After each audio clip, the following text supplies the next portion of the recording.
But why I think diet breaks are great and what I really took away from this research paper was that the psychological benefits were huge. That reduction in the sense of deprivation, that feeling like every 2 weeks you got to have a bit more energy and enjoy life a little bit more.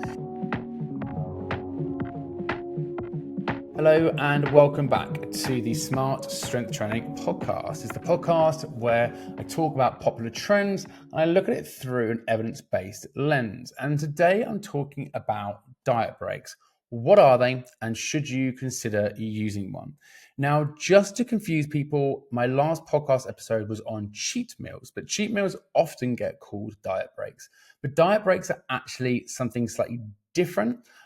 There's a subtle yet significant difference between them, and they're the ones I want to talk about today. So what is a diet break in the context of what we're going to talk about? So I mentioned last podcast episode, cheat meals are every week having a meal that's kind of like off diet break where you have a splurge in calories. This is different. This is a planned break in the diet for a couple of weeks during a planned diet phase. 2 weeks or 2 episodes ago, I talked about if you're going to diet, you need to make sure that you think about the time course you do it over. Based on the understanding that diet phases are going to be prolonged or sustained periods eating in an energy deficit. If you work off the basis that on average, people lose, or it's advised to lose, around about a pound of fat loss per week. If you crunch the numbers on that, if you think roughly how many pounds you want to lose, and you're looking at a fairly long diet phase, then the idea of a diet break is, let's say you've looked at this and you've got a 20-week diet phase, you might drop a couple of 2-week periods at energy maintenance into that 20-week diet phase, making it a 24-week diet phase. But then rather than it being one long sustained diet, you basically have this sort of 3-part diet with these 2 intermittent breaks in it. So that's the kind of key difference. It's not a splurging calories at the weekend. It's a planned diet break in a sustained period of time. So why am I talking about this? So this picked up interest in 2017. A landmark research paper came out called the Matador study, and it then led to the popular diet called the Matador diet. And in this particular research, they did 2 weeks at an energy deficit and 2 weeks at energy maintenance. There were 2 groups. One just did a continuous diet for 16 weeks. The other did that intermittent 2 on, 2 off. Of course, theirs lasted 32 weeks instead. And why it caught a lot of attention at the time was the findings from this particular research paper. So diet phase group lost 50% more fat mass compared to the continuous diet group. And they were both in the same prescribed energy deficit. One was just going in and out of that deficit. There was also a reduction in the decline in resting energy expenditure. We've discussed it on the podcast before that if you're in a prolonged diet phase and you're eating effectively at low energy availability, you're going to have less motivation to move, less motivation to work out performance is going to drop. And that wasn't the case, or that was improved during the diet breaks. And there was better muscle mass retention. And the key thing then was, which was the biggest finding from this study, that 6 months after the study finished, research did a follow-up, and participants that did the diet break group had retained significantly more of that fat loss and experienced much less fat regain. Now, I've touched on it before. People can lose body fat. It's hard, but it's doable.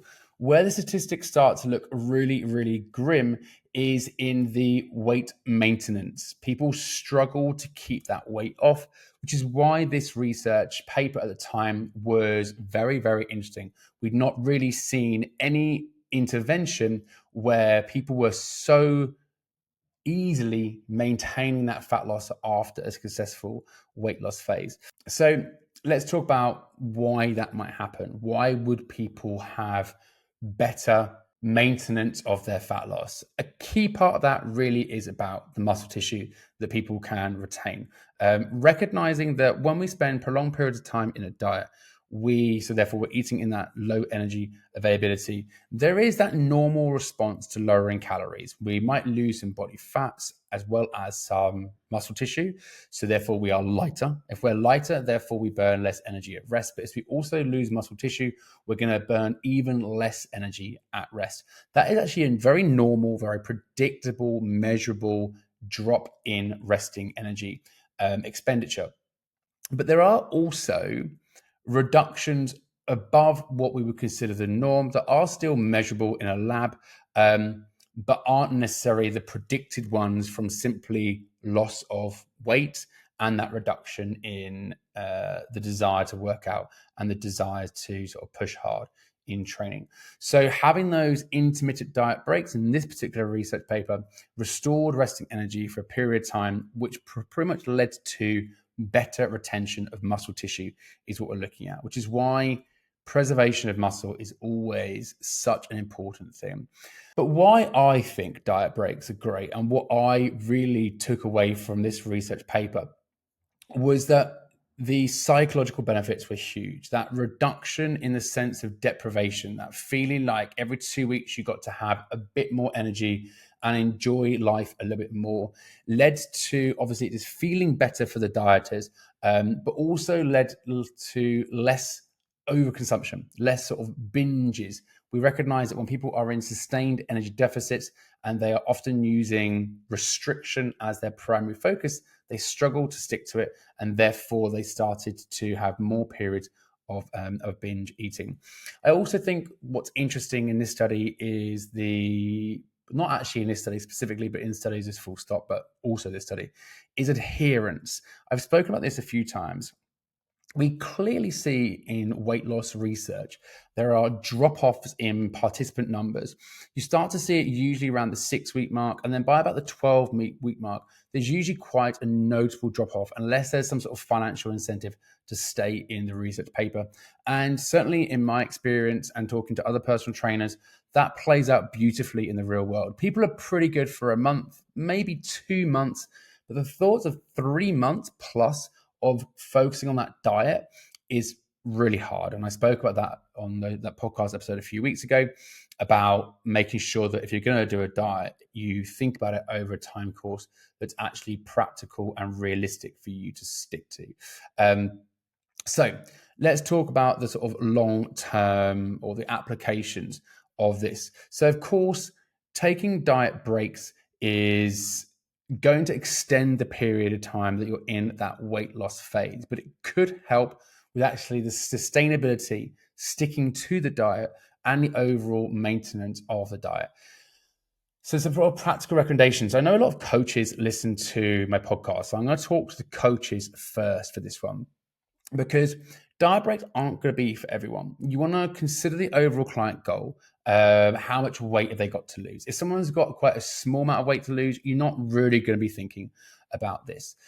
Talk to your clients about their own previous history with dieting. What challenges have they had with that? Because someone's psychology massively plays into this. If you're going to extend someone's diet phase, you're going to need to get client buy-in and make sure that they're dialed into the idea of why they are actually doing it. So asking clients questions about the challenges they faced in the past is super important. And if you start hearing things around adherence, burning out in the diet, feeling overwhelmed, then diet breaks could be a really smart idea. This research paper was 2 weeks on, 2 weeks off. I actually don't suggest that. I think a much more sensible thing to do is every 6 to 8 weeks, doing a 1 to 2 week diet phase. I haven't got an answer to how long a overall diet period would need to be before you started thinking about it. I've had clients actually do intermittent diet breaks on 12-week diet phases, and it worked really well. I've also had clients do fewer, which have worked quite well. I've had some that just didn't work because it disrupted the flow of the diet overall. So you have to recognize there was always challenges to these things. It's not going to be a one size fits all, but it is a tool to help people, because thinking about that long-term approach to it has to be super important. And then for dieters overall, sort of like general people listening to this, really just thinking about if you ever have issues with adherence, it's a great thing to think about. If you've noticed in the past, like you've dieted pretty hard and there's that drop in muscle tissue effectively, then again, it's a really great thing to think about. And also because it can control, or it can certainly help manage binge eating episodes and those periods of overfeeding. I have to state, because the research paper, the landmark research paper, had some major issues to it. First up, it was on obese males. Of course, the majority of my audience is women, so that's not representative of women overall. And there wasn't a resistance training intervention in it. When we're talking about retaining muscle tissue, well, we can retain muscle tissue with good quality resistance training. However, there was a research follow-up in 2021 where they did have a resistance training intervention. In that particular paper, they found no significant difference in fat loss and weight loss or resting metabolic rate. However, participants that did the intermittent diet approach, so the diet break, had much more favorable changes to hunger and appetite regulation, and just effectively stated the diet was much more enjoyable. And that's also really important. I haven't touched on this on the podcast. This is probably another podcast episode in itself. Hunger and satiety, so appetite regulation, isn't going to adjust at the rate someone loses weight. One of the problems of losing a lot of weight quickly is hunger isn't going to adapt as your body weight is reducing. It's going to take time to adapt to it. So spending a bit more time in a diet phase can really help with that. So that paper was more positive. In 2023, there actually was a diet break paper on resistance trained women. The findings in this actually were a bit less impressive. There was no difference in fat loss and no difference in resting metabolic rate. And again, it was more the post-diet surveys where psychologically dieters felt like it was easier to do. So we definitely need more research on the topic. We haven't got a ton of research on it. I guess because since using diet breaks more often with clients since probably 2018, 19, it's been a really, really useful tool for my clients. When it's worked really, really well. I always make sure I talk to clients about these sorts of things, that we walk into it with open eyes. We talk about the pros and the cons. Of course, it's going to extend the diet phase overall. And it is the sort of thing you could trial. If it doesn't quite work, you can instantly come out of the diet break. But I certainly think it is a useful psychological, potentially metabolic boost, but it does need personalization. You can't just sort of like dive in and expect it to work 100% for you. So hopefully that was useful. Hopefully that's something you can think about when it comes to your own diet phases. And let me know if you've got any questions or comments around diet breaks overall.